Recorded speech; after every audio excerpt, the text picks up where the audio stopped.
अस्सलाम वालेकुम जी, क्या हाल चाल है आप सबका। उम्मीद है आप सब ठीक ठाक होंगे और खैरियत से होंगे। तो जी आज का व्लॉग स्टार्ट हो रहा है दोपहर 3 बजे से। वैसे तो सैटरडे को हम ग्रोसरी के लिए जाते हैं, लेकिन मेरी तबीयत कुछ ठीक नहीं थी। यहाँ वेदर चेंज हो रहा है ना, तो बस तबीयत भी अप एंड डाउन चलती रहती है, कभी बच्चों की कभी मेरी। तो जी यहाँ हमारा फर्स्ट विंटर है, तो बॉडी को इतने हार्श विंटर की ना आदत नहीं है। स्पेन में भी ऐसा हार्श विंटर नहीं होता था ना पाकिस्तान में। तो जी यहाँ मैं कर रही थी डस्टिंग। बच्चे गए हुए थे हस्बैंड के साथ, मुझे भी कह रहे थे चलो, लेकिन तबीयत नहीं ठीक थी तो दिल भी नहीं था बाहर जाने का। और डस्टिंग का ये होता है, मोस्टली मैं करती हूँ जब बच्चे बाहर गए हों या बच्चे सो रहे हों, क्योंकि सफाई वगैरह तो मैं आराम से कर लेती हूँ, लेकिन जो डस्टिंग है ना, उससे मेरा बेटा बहुत फैसिनेट होता है। डस्टिंग और कार वॉश से उसको होता है कि बस मैं भी इनके साथ करूँ। समटाइम्स वो मेरे साथ डस्टिंग करता भी है और बहुत इंजॉय करता है, लेकिन वो थोड़ा काम मुझे लंबा पड़ जाता है। लेकिन कभी कभार बच्चों के लिए सब करना ही पड़ता है।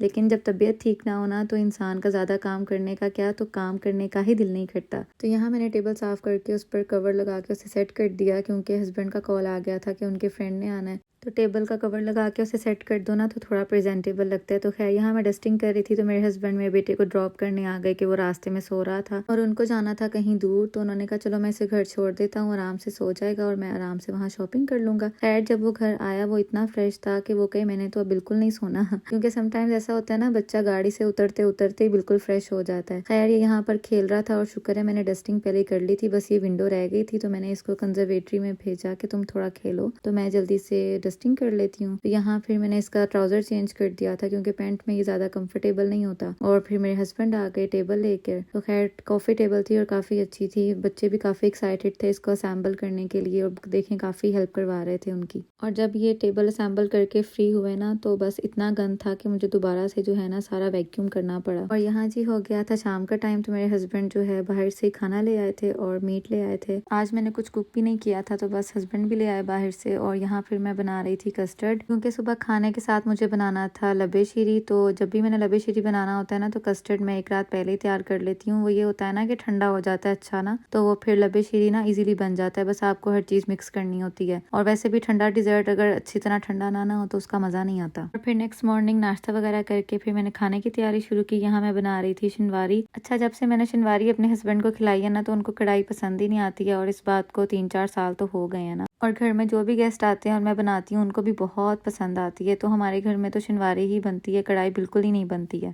और बनाने में भी बहुत आसान है, खा के आपको मजा आ जाता है। और डलता है इसमें सिर्फ सॉल्ट और ब्लैक पेपर है, और कोई मसाला और डलता भी नहीं है। तो लाहौर में अगर आपने कढ़ाई कभी खानी हो ना, तो बस बट कढ़ाई का नाम सब लेते हैं, और इसका और उसका टेस्ट बिल्कुल सेम है, कोई फर्क नहीं है। अगर आप कभी ये बनाएं और कभी वहां जाकर खाएं ना, तो आप खुद कहेंगे कि कोई फर्क नहीं है। खैर यहाँ पर मैंने थोड़ा सा ज्यादा ऑयल डाल के चिकन को अच्छी तरह फ्राई किया, और फिर उसमें से ऑयल थोड़ा सा निकाल दिया, और उसमें जिंजर गार्लिक पेस्ट डालकर उसको थोड़ा सा भुना, और फिर टमाटर हाफ कट करके चिकन के ऊपर ऐसे रख देने हैं। और जब ऊपर से उनके छिलके सॉफ्ट हो जाएं, तो ऐसे आपने निकाल लेने हैं। अगर एक आधा रह भी जाए तो खैर है, क्योंकि बाजार में भी वो सारे ऐसे निकालते नहीं है। और फिर इसके ऊपर आपने ग्रीन चिलीज डालनी है। थोड़ी मैंने अभी डाल दी थी, थोड़ी मैंने बाद में डाली थी। और फिर इसमें आपने सॉल्ट और ब्लैक पेपर डाल के थोड़ा सा भून लेना है। अच्छा, ये फ्राई होते होते ना 70% कुक हो जाता है, और बाकी का 30% ये टमाटरों के पानी में बन जाता है। तो ज्यादा इसको कुक करने के लिए टाइम नहीं चाहिए, और इसमें कोई पानी वगैरह भी नहीं डलता। और फिर जी यहाँ मैंने इस तैयारी शुरू की मटन बिरयानी की। तो जी यहाँ मैंने प्रेशर कुकर में ऑयल डाला, और उसके गर्म होते ही प्याज डाला, और उसके बाद मैंने थोड़ा सा इसमें जीरा डाला। अच्छा, जीरे की स्मेल मुझे पुलाव में और बिरयानी में बहुत अच्छी लगती है। और फिर मैंने थोड़ा सा प्याज निकाल लिया, क्योंकि मैंने वो इस्तेमाल करना था दम के टाइम। और उसके बाद थोड़ा सा पानी डाल के मैंने इसमें मीट डाला, और लहसुन अदरक का पेस्ट डाल दिया, और नमक डाला, मिर्च और हल्दी डाली, और इसको मैं थोड़ा सा भूनूंगी, और थोड़ी देर ना इसका लिड दे के ऊपर रख दूंगी। तो उसी की स्टीम में जो है ना मटन डीफ्रोस्ट हो जाएगा। फिर इसमें मैं टमाटर डालूंगी और बिरयानी मसाला डालूंगी। अच्छा, बिरयानी मसाला ना मैंने सारे पैकेट खोल के इस बोतल में डाल के रखे हुए हैं, तो वो मेरे लिए काफी ईजी हो जाता है। और मैं फिर इसको प्रेशर लगा दूंगी फॉर 15 मिनट्स। और मेन वाइल आप मेरा बेटा देखें, वो यहाँ बैठ के मुझे कंपनी दे रहा है। अच्छा, बच्चों को कितने भी टॉयज दे दो, बच्चों को जो है ना बर्तन बहुत पसंद आते हैं। जो बच्चे बर्तन से खेलते हैं ना, उतना वो टॉयज के साथ नहीं खेलते। और ऊपर कैबिनेट्स में इतनी जगह नहीं है कि मैं सारे बर्तन ही ऊपर रख दूं, तो कुछ बर्तन नीचे भी रखने पड़ते हैं। लेकिन जब मैं फिर ये यूज करती हूँ ना, अच्छी तरह वॉश करके यूज करती हूँ। और मैं जब तक किचन में होती हूँ ना, मेरा बेटा मेरे साथ ही रहता है। उसको जो है ना मेरे साथ बातें करना, खेलना ना बहुत पसंद आता है।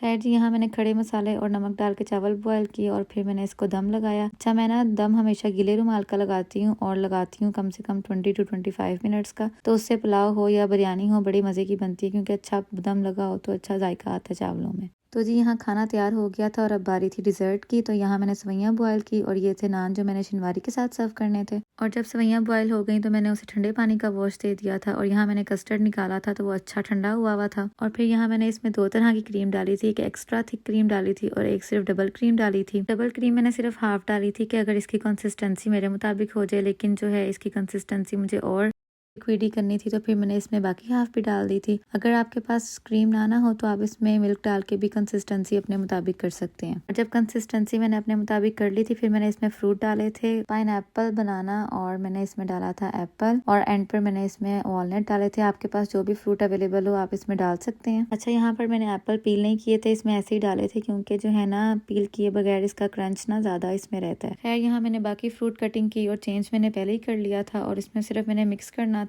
और जेली मैंने पहले ही बना के फ्रिज में रखती थी। अच्छा, मैं इसमें ना जेली बिल्कुल एंड पे डालती हूँ क्योंकि जेली कलर छोड़ती है ना, वो फिर आपकी पूरी डिजर्ट का कलर जो है ना वो खराब हो जाता है और फिर इतना प्रेजेंटेबल नहीं लगता। खैर यहाँ मैंने सब कुछ डाल के इसे मिक्स किया और इसे दोबारा मैंने फ्रिज में रख दिया था और बाकी खाना भी तैयार हो गया था।